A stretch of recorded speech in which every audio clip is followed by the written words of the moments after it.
and welcome back to my channel. We are back in the Ridgeline for a little bit of a throwback discussing Emily Henry's Book Lovers.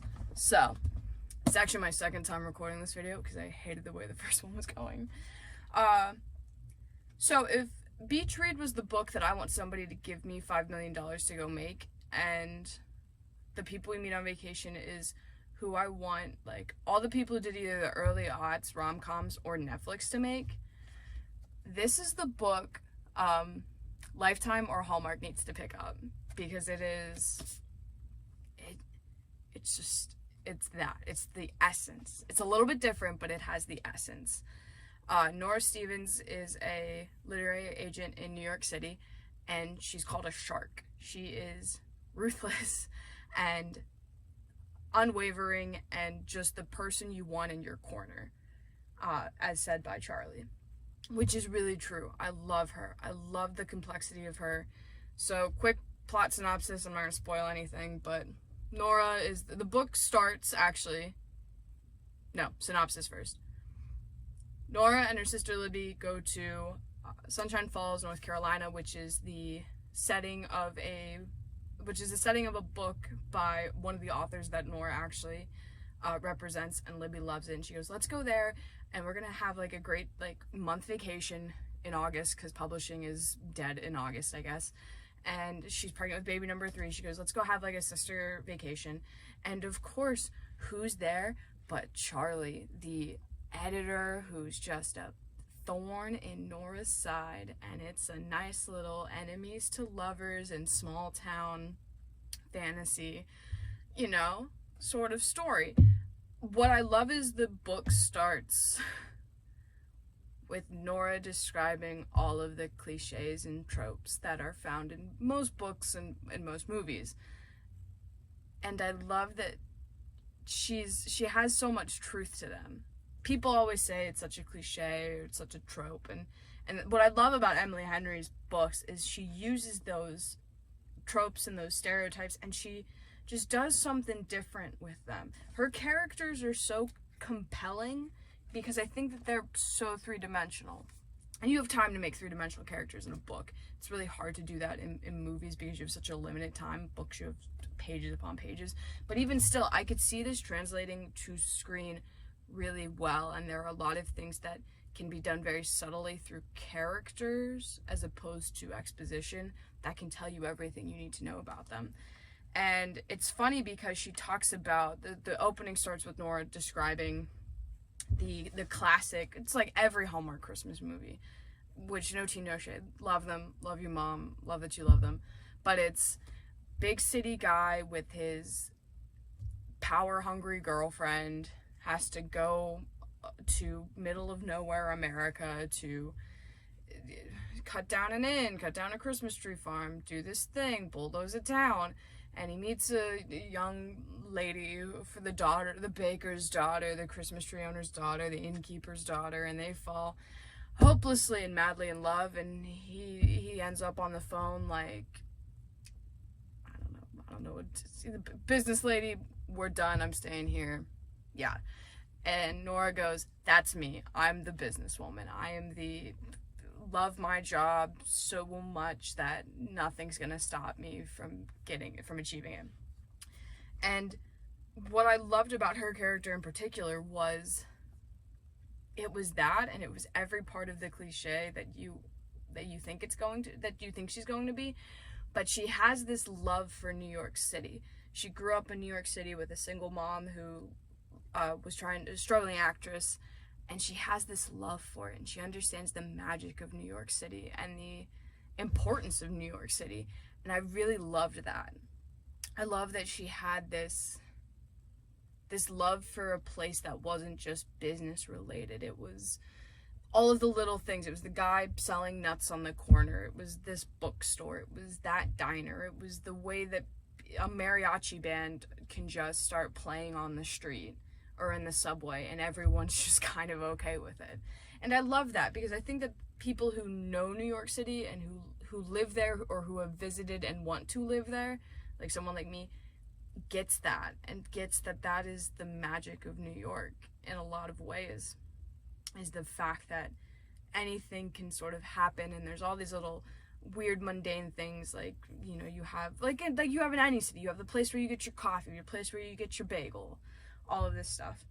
So yeah, I really like Nora. Was just so compelling as a main character. I loved her relationship with Charlie, who is an editor, and he's back in town because his parents, he's actually from Sunshine Falls, which is not really the big reveal. You all kind of knew that was coming a mile away.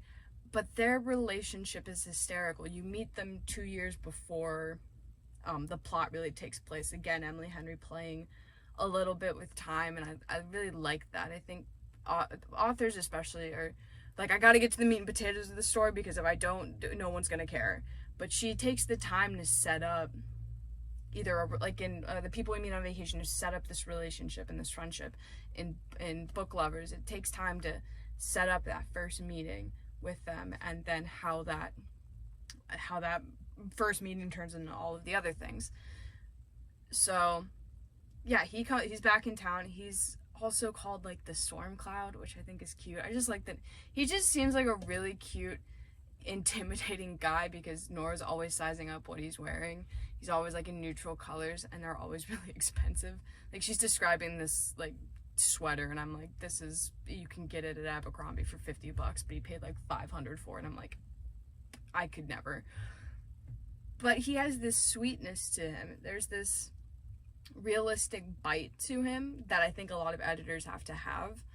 I've had people who have even just told me what I think I should do with my work, and I'm like, okay, you are not holding back. I appreciate that.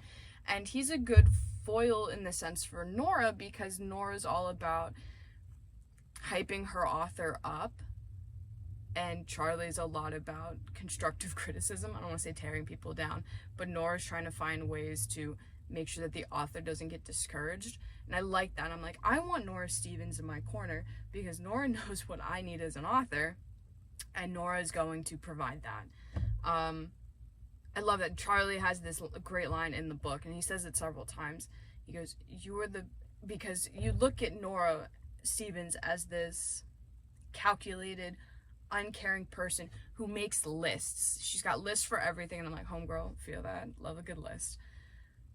But he says to her, he kind of brings the humanity to her, because people see, and I've identified a lot with Nora in the sense of, I'm an older sister, I want to, you know, make sure my younger sister is taken care of, even though both my parents are still alive. Knock on wood, I don't know. But, you know, the wanting to provide for your younger sister, the wanting to make sure that they're okay and that they succeed and they're taken care of. And a lot of people see very driven women, especially women identifying people as cold and distant and workaholics and bitchy and all of these things. And Charlie sees through all of that and says, you care. He goes, you care so much, and you're the person that I want in my corner, because I know that you're going to be there, and I know that you're going to give me exactly what I need. And I was tearing up during this, because I thought, how true is that of her, of Nora, and how true is that of people, and how few people really get to see the version of them that you want in your corner. People always see the bitch, the workaholic, the doesn't care, and they don't see that as, it doesn't care about, I guess, the right things, but in reality, they care way too much about everything. And in the end, you know, that's who you want in your corner. The person who's going to care about the small details, the person that's going to care about you as a person, and everything that surrounds you being a person, and what you want to do and what you want to accomplish. So I feel like I didn't really talk much about the plot in this one, because this is really, I mean, it's enemies to lovers. What more can I say? And I think that that's where Emily Henry really shines, is with her characters, because the story is, you've heard it a million times.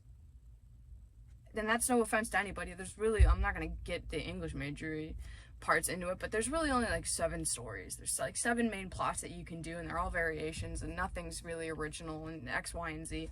But that's I think where she shines is the characters and making them so compelling and making them so just, you want to root for them and you want to, and then you get a little bit like mad at them and you're like, why are you doing this? Or it's like, Nora, there are more important things right now. Or Charlie, why can't you just, I don't know, do this thing?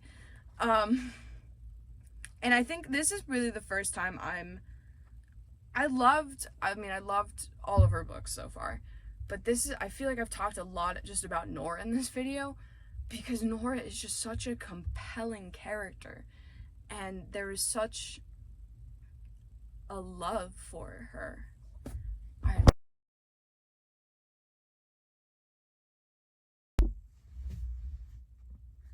So yeah, book lovers, can't recommend it enough.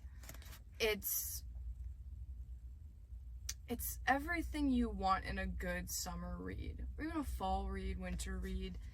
I can't sing Emily Henry's praises enough, and I don't even think I do a great job when I do it, because I feel like I kind of just talk circles in a very unsophisticated manner. But pick up her books. I recommend starting with Beach Read, and then just transitioning right into The People We Meet on Vacation, and then right into Book Lovers. They're just so great.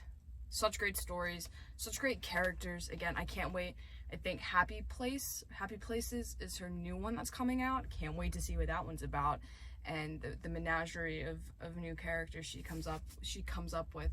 And the fact, I think, that she can make such compelling characters who don't, they're all different than each other across all three books. I found myself struggling with Frankie and Em particularly a couple of weeks ago. I'm like, I'm making them too much like Luna and Mason, and so that's why I kind of read her books for research. I'm like, cool, how do I do this? How do I make characters different but compelling but awesome?